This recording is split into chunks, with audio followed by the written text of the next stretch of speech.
वज़ीर आज़म पाकिस्तान आज एक रोज़ा दौरे पर लाहौर आएंगे। वज़ीर आला पंजाब मुलाकात करेंगे। बल्दियाती इंतखाबात की तैयारियों पर ब्रीफ किया जाएगा। PP 206 खानेवाल के ज़िमनी इलेक्शन की हिकमत अमली के बारे में भी आगाह किया जाएगा। गवर्नर पंजाब चौधरी सरवर यूरोप के दौरे पर ब्रीफिंग देंगे।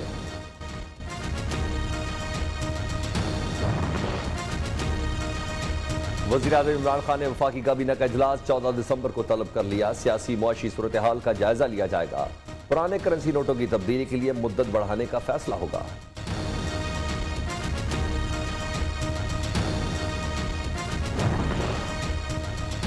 सियालकोट वाक़े में मुलव्विस मजीद मुल्ज़मान गिरफ्तार। आज अदालत में पेश किए जाने का इम्कान। इंसदाद दहशतगर्दी की अदालत गुजरावाला में पेश किया जाएगा।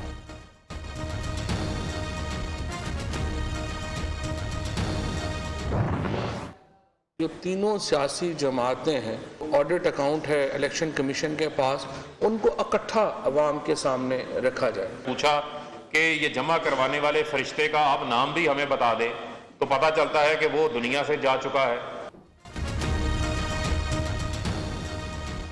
फॉरेन फंडिंग केसेस में पेशरफ्त नहीं हो रही। हुकूमत का इलेक्शन कमीशन से शिकवा। तहरीक इंसाफ, पीपल्स पार्टी और मुस्लिम लीग नून के ऑडिट अकाउंट्स बैक वक्त अवाम के सामने लाए जाएं।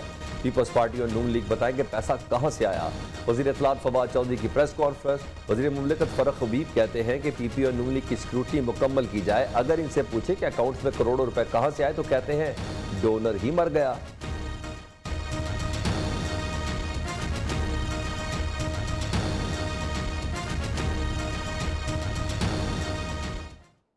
जो पाकिस्तान के आइन और कानून को मान के अपना सर निगू करके चलेगा, हम उसके साथ चलेंगे, वरना हमने पहले भी लड़े हैं, फिर भी लड़ लेंगे। TLP है, उसकी फंडिंग का कोई पता नहीं कि कहां से आई, किधर आई।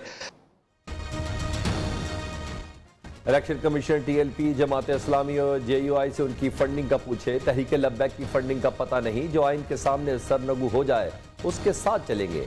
ना मानने वालों के साथ पहले भी लड़े हैं, अब भी लड़ेंगे। फवाद चौधरी की वार्निंग।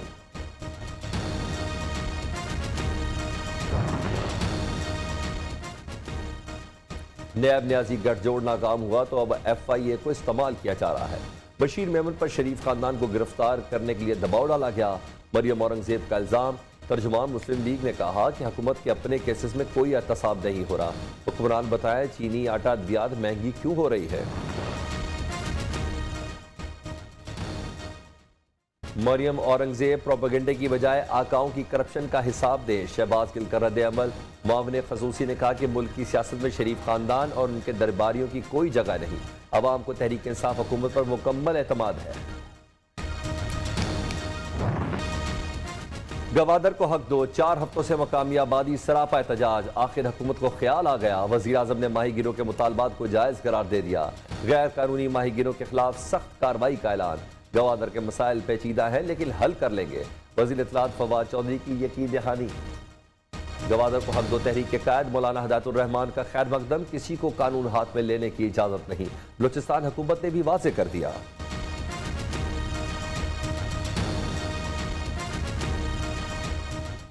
जो मसले हैं हमारे वो बड़े पेचीदा है। इस हफ्ते इंशाल्लाह बड़ा कम्प्रिहेंसिव पैकेज है, वो लेके हम आए हैं। और यही तो लिसानियत है। इस सूबे की इलेक्टेड गवर्नमेंट है। असेंबली की अक्सरियत ने मुझे चीफ मिनिस्टर का वोट दिया। तुम अकलियत हो और अकलियत ही रहोगे। पीपल्स पार्टी सिंध में अक्सरियत जमात कानून साजी का हक रखती है। जाहिल अपोजिशन हंगामा करती है, तरमीम पेश नहीं करती। वज़ीर आला सिंध मुराद अली शाह की एक बार फिर अपोजिशन पर कड़ी तनकीद। कहा बल्दियाती तरमीम बिल पर अपोजिशन के 90% एतराज़ात दूर किए, इसके बावजूद इन्होंने हंगामा किया।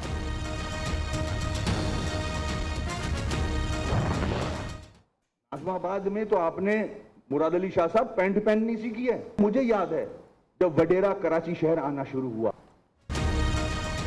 हमें अकलियत कहते हो? तुम्हारे बड़ों ने अकलियत का नारा लगाकर पाकिस्तान को नुकसान पहुंचाया। अंदरून सिंध से वडेरे कौन खाने कराची आते थे। कौन खाकर बिस्किट वेटर को वापस करके कहते थे बर्तन ले जाओ। मुराद अली शाह ने नाज़माबाद में सीखा कि पैंट कैसे पहनते हैं। MQ पाकिस्तान के रहनुमा वसीम अख्तर का वज़ीर आला सिंध को जवाब। सिंध की हुकूमत से या वजीर आला से किसी से भीख नहीं मांग रहा हूं, इख्तियार होना चाहिए। हम उसके लिए इंतजार करने को अब तैयार नहीं है। सिंध हुकूमत के खिलाफ तहरीक शुरू करने की वार्निंग, कराची को इसका हक दिलाने के लिए मजीद इंतजार नहीं करेंगे। मिस्टर मुराद अली शाह, कराची आपसे भीख नहीं अपना हक मांगता है। बस बस बहुत हो चुका, हक दिलाने के लिए मजीद इंतजार नहीं करेंगे। असद उमर बरस पड़े।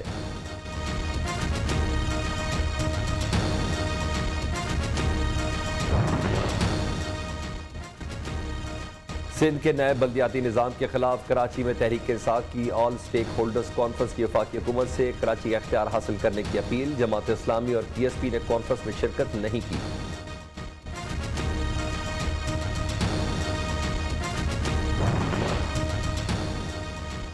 मौजूदा हुक्मरान 3 सालों में मुल्क को 30 साल पीछे ले गई। PTI को मुसल्लत करने वालों को भी अपनी गलती का एहसास हो चुका।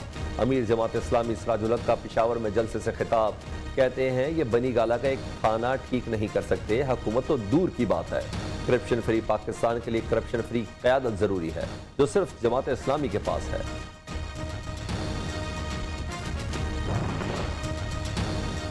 कारकुन ज़िमनी इलेक्शन में हर पोलिंग स्टेशन पर मौजूद रहें, कोई गलत फहमी में न रहे। तहरीक लब्बैक अपने बैलेट बॉक्स चोरी नहीं करने देगी।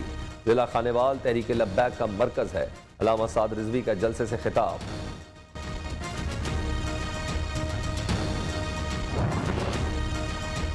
अगर तहसील आजम की सीट हार गए तो पार्टी को बहुत नुकसान होगा। तमाम यूनियन काउंसिल को फंड दूंगा। बल्दियाती इलेक्शन से पहले स्पीकर कौमी असम्बली असद कैसर की मुबैना audio viral. District monitoring officer ने ऑडियो फॉरेंसिक के लिए पैमरा को भेज दी।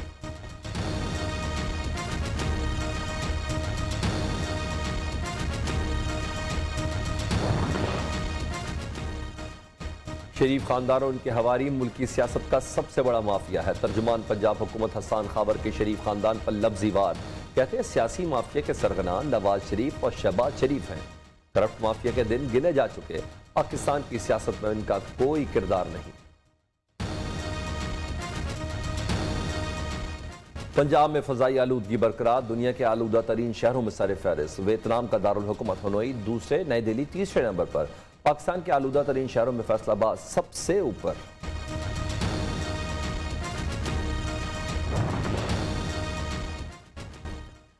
बलूचिस्तान में शदीद सर्दी, कल्लात -5, कोयटा -2 दर्जा हरारत के साथ सर्द तरीन मकामात। कराची में ठंडी हवाएं चलने से खुनकी में इजाफा। खैबर पख्तूनख्वा और गिलगित बल्तिस्तान में बारिश और बर्फबारी का इम्कान।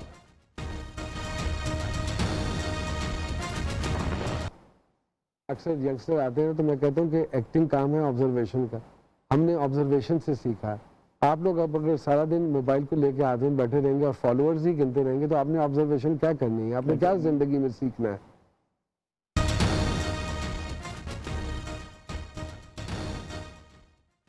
डल्ला ऑब्जर्वेशन से सीखा जाता है, लेकिन शोबिस में आने वाले नौजवान ज्यादा वक्त मोबाइल पर टिक टिक में गुजार देते हैं। गहरी नजर से देखा जाए तो सियासतदान भी अदाकारी ही करते हैं। न्यूज़ के प्रोग्राम जी सरकार के मेजबान और मारूफ अदाकार नुमान एजाज की खरी खरी बातें।